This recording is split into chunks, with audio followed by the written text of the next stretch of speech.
Okay, I'm Annette Capel and I've been in ELT for quite a few years now.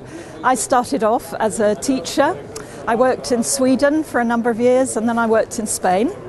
And then I wanted to move into publishing. So I actually worked on the marketing side initially.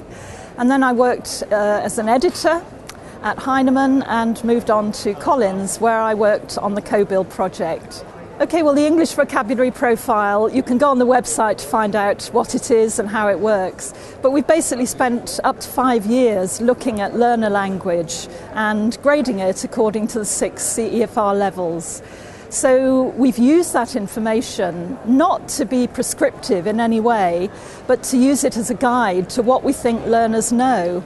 And it's been very useful in developing publications at a certain level where you can assume a certain amount of vocabulary is known. So that enables you to focus on the vocabulary that you need for B2 or C1 or whatever it is.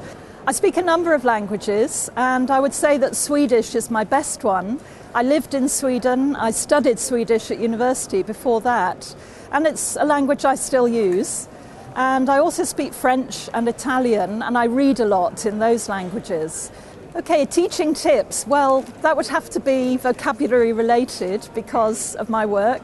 I've got two. One is at A2 level, the word because, and the other is the word just, which would be for B1 level upwards. And the reason I'm talking in terms of those two words, the word because is a very useful word for even elementary learners to know because it enables them to make longer sentences. I've just used it there, you might have noticed. The word just is an adverb that has many uses and occurs in a number of phrases. And just is a very useful word as well. As a Cambridge examiner, I know that just is a discriminator. It actually produces better language from our candidates when we're marking Cambridge exams.